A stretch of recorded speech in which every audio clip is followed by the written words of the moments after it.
My dear brothers and sisters, I bring you good news. The Lord is risen. Alleluia. Alleluia.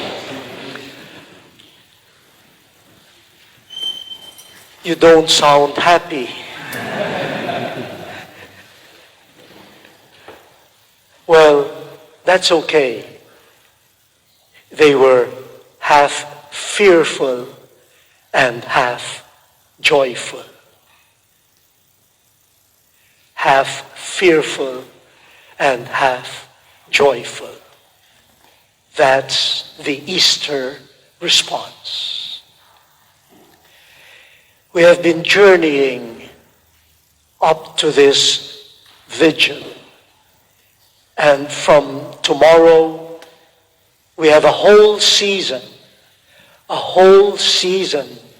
to cherish this mystery and hopefully maintaining that fear and joy. Para po sa ating mga kapatid na nakikiisa sa bihilyang ito, binabati namin kayo mula sa Pontificio Collegio Filipino. At may mabuting balita, tunay na nabuhay na maguli si Jesus. Since we have a whole season to reflect on this, let me dwell on one thing that seems to run through all of these readings, the symbols, and what we have gone through during the Lenten observance and this Holy Week. I want to stress the element of grace, gift. This is pure gift. The resurrection of Jesus is not something that we can produce. Definitely not Peter. Definitely not any of the disciples. They cannot make the dead alive again. No matter how many tricks those disciples tried during the public life of Jesus, the resurrection is not a matter of a trick. It is pure gift. Made purer because it is given to a humanity and to a world that does not deserve it. It is pure gift. And it is the apex of the gift of God to a world that He has created good, to a people that He has liberated. But they turned away from Him. But through a prophet like Isaiah, He will still say, if you are thirsty, come. You don't have to pay. You don't have to merit it. Just come. And we might protest and say, hey, why are we being asked to come near Him? Maybe instead of water, He will give us poison. Maybe instead of food, He will really lock us up until we die of hunger. No. My thoughts are not your thoughts. My ways are not your ways. Where you might think of retaliation, I think of redemption. I have created you good. You came from me. How can I deny you? I will keep you. And I will make the good shine. No evil could be more powerful than my gift, than my grace, than the good that I would want to give you. Of course, the resurrection will not reverse death. And unfortunately, we are celebrating this Easter Vigil at a time when people are counting deaths.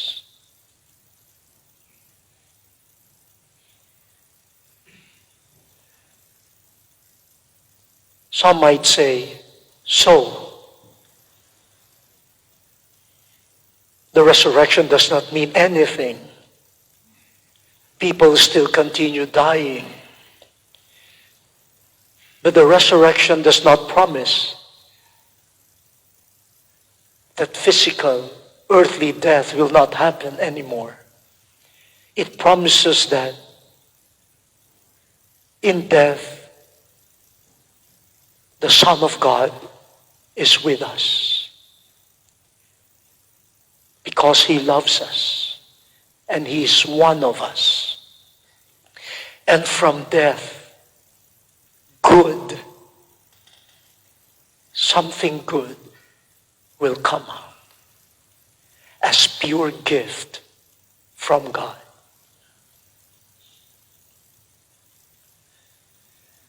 And so let this Easter season be an awakening again to the giftedness of life, to the giftedness of each one, to the giftedness of the simple people, simple events that mirror to us the power of the resurrection.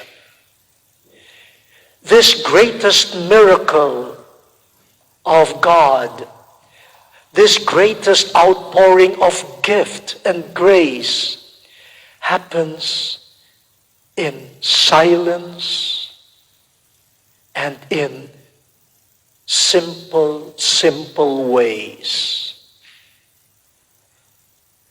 A borrowed tomb, an earthquake, simple women running here and there, half joyful, half fearful, natataranta. Kapag nakakita kayo ng mga taong natataranta, resurrection yan.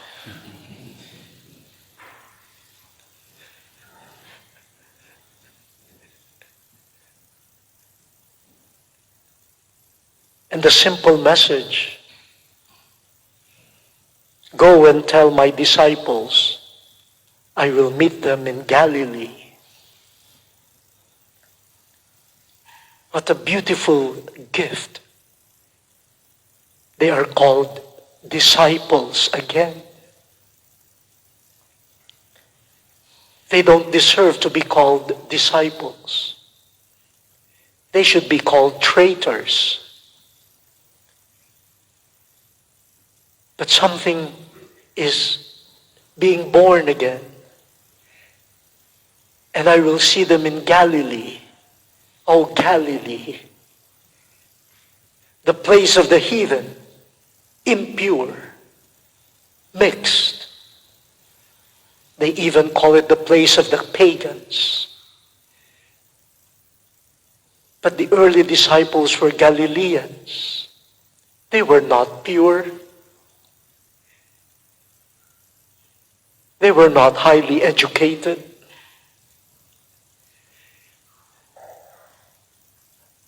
But Jesus was saying, let us go back to Galilee, where I first met you. Let us start all over again. Let the story of love begin again. Let creation happen again. Let liberation from guilt, shame, happen again. Let us go to Galilee and see the Red Sea there. Let us go to Galilee and see the light, see the water, see the fishes, and see each other. An image of God. Come,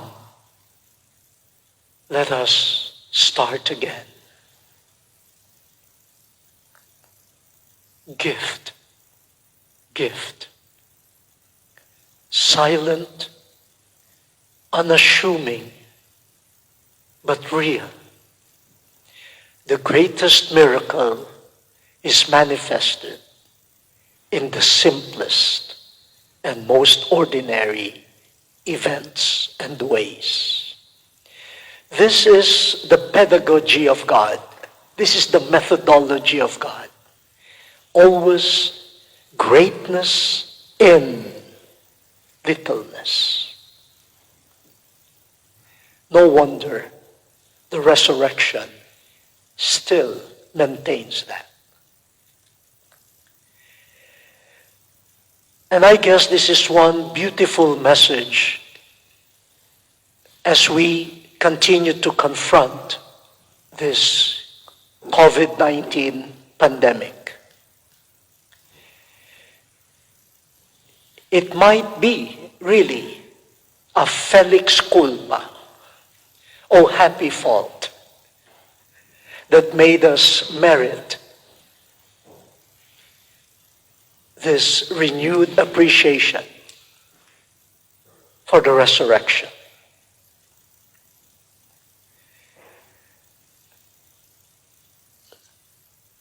Sometimes life is no longer a gift.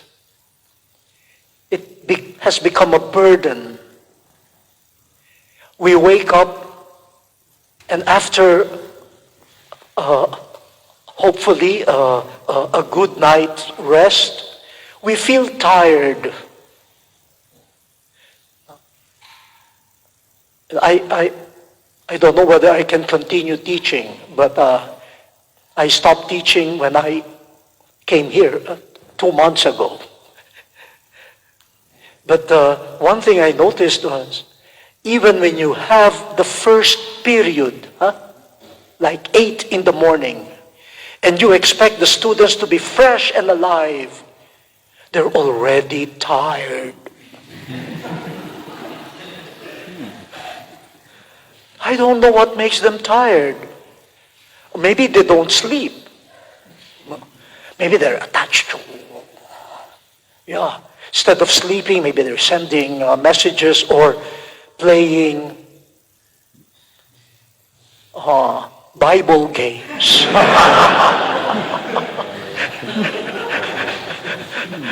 Yeah. Or maybe what is tiring us is this rat race that life has become. We need to achieve. We need to prove something. Nothing is gift. Everything must be earned.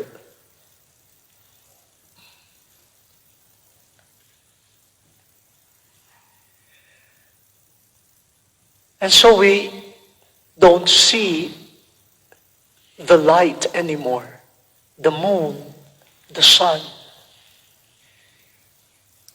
We don't feel the breeze. And literally we do not. Because the fruits of our labor, science, progress, has clouded God's creation. We have suppressed the gift of creation by the work not of our hands, but the work of our pride. We have forgotten that we are stewards of creation by pretending to be creators.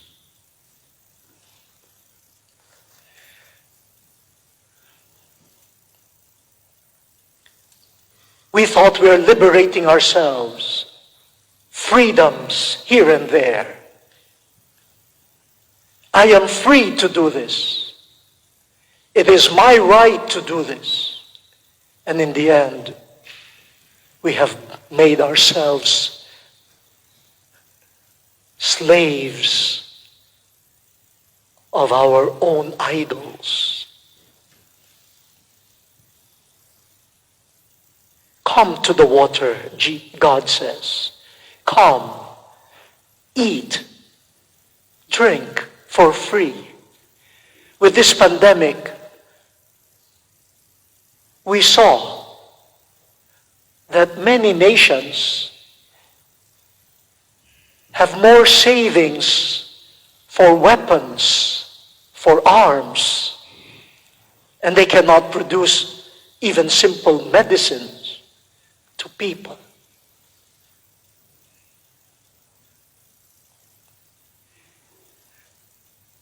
This pandemic is opening our eyes to gift. Once again, people appreciate a glass of water, a glass of juice.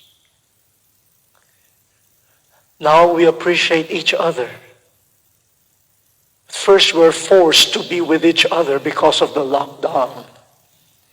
But then you realize he or she is created in God's image, in God's likeness. She is a sister. He is a brother. You are neighbors. And together, we are asked to go to our Galilees, our simple Galilees. Go to your Galilee. Where did your love story begin? How did Jesus make his presence felt? Oh, please, do not talk about, oh, I met the ground of being. Oh, please, that's not Galilee.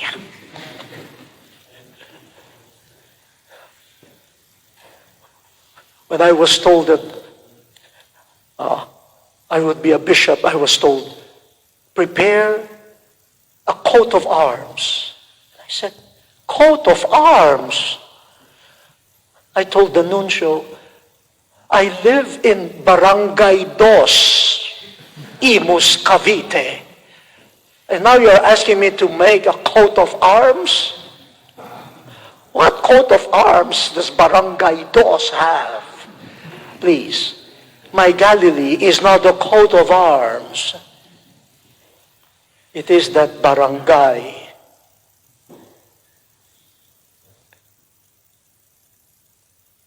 Back to those simple things that we have ignored. Maybe this is an occasion for us to experience the quiet miracle of the resurrection. As it was, quiet, simple. Be joyful, but fearful. To proclaim that someone who has been dead is alive is frightening. To be washed by his death and to rise with him in life to God in baptism is a happy event, but it is frightening. The world will not consider you a gift. The world might consider you a menace. But in our faith, we know it is gift. Gift. So please rediscover Jesus, the risen one, the one with us, the one who turns our pain and deaths into gift and be like him, unrecognized, simple, but truly radiant.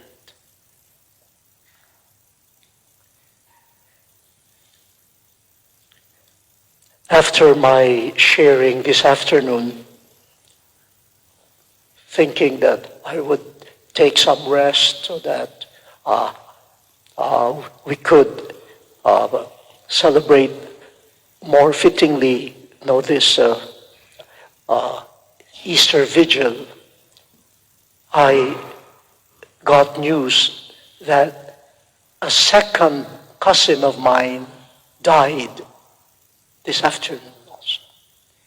This is the second member of my family who died of the coronavirus.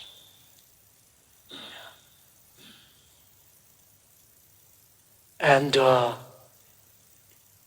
you see and say, yeah, I have to go back to Galilee and hear the call. Follow me.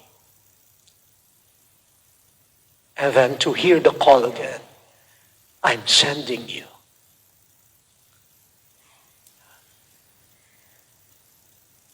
And you know that the one you will meet is alive. And you give witness to his life. But as I was thinking of that, I told myself, Chito, do not be proud. And then the text messages came, especially from the wife of my cousin. And really, they were the ones who proclaimed the resurrection of Jesus to me. It is a gift that the ones who are really suffering the loss are the ones who give strength to others. And I asked about my aunt, the mother of my cousin, how is she? And my cousin said, she is becoming forgetful. The memory is muddled. But suddenly, this afternoon, she asked, how can I light a candle for Seth?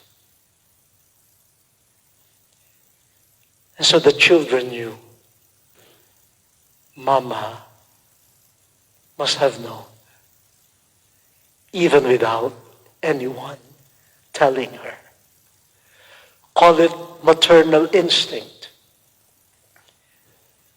But we can say, as Jesus, the risen one, meets his sorrowful mother, I want to believe the risen Lord approached my troubled aunt.